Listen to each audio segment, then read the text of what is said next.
In this video, I'm going to show you how to sew snap buttons onto the bottom of your jeans to change up the length so you can wear them with heels and with flats.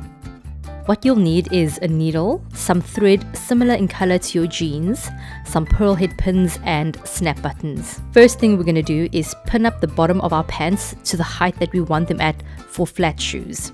I already had a pair of jeans at the right height for flats, so I just matched these ones to them.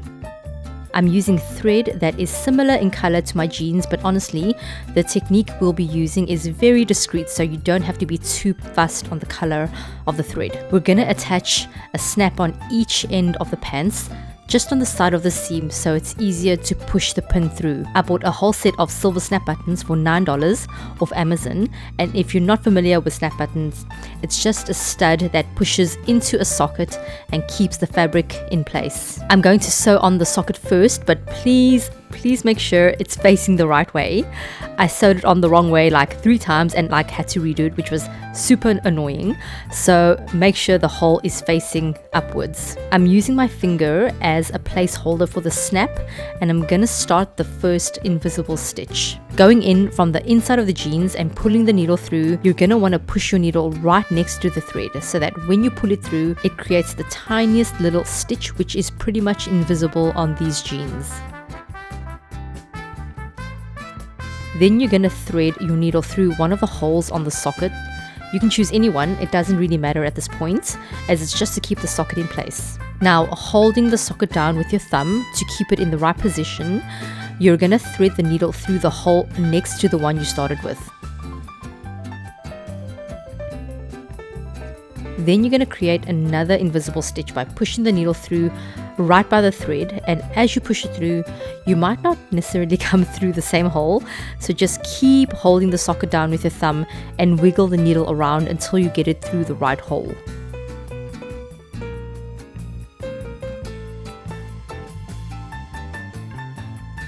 Then you're going to go through the third hole and repeat the same process.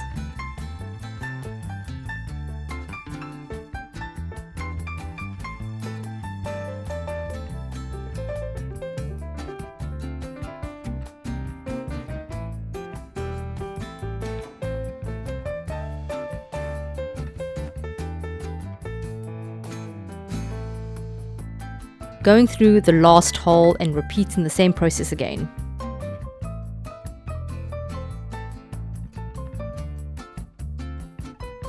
I landed up going straight through the hole that I needed to go through, which was really cool. And it should get easier now that the socket is firmly sewed down. Then you're going to go into the very first hole you started with to fully secure the socket. I'm going to repeat this process about 4 times just to make sure that it's properly secure. When you're done, make sure your needle comes through the side of the socket and not through one of the holes, so that the knot of the thread doesn't get in the way of the socket. I'm going to create a quick knot by holding the needle down with my thumb and then looping the thread over the needle a few times. Holding all those loops down securely with my thumb and then pulling the needle through. This is a really easy way to create a knot.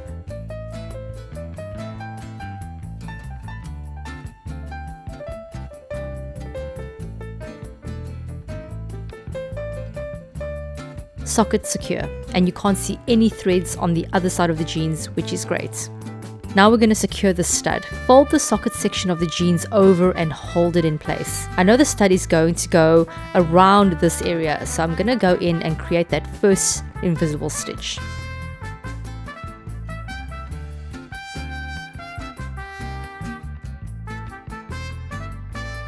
Placing my stud on the opposite side of the socket, kind of just eyeballing to make sure it's aligned, holding it down with my thumb and then pushing my needle through the closest hole.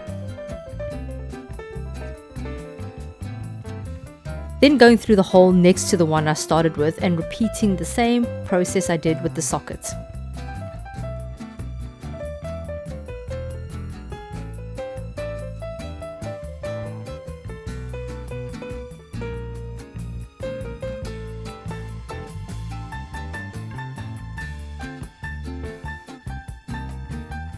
Stud secure and lines up beautifully with the sockets. Now just basically rinse and repeat this process with the other studs and you've just made yourself some adjustable height jeans.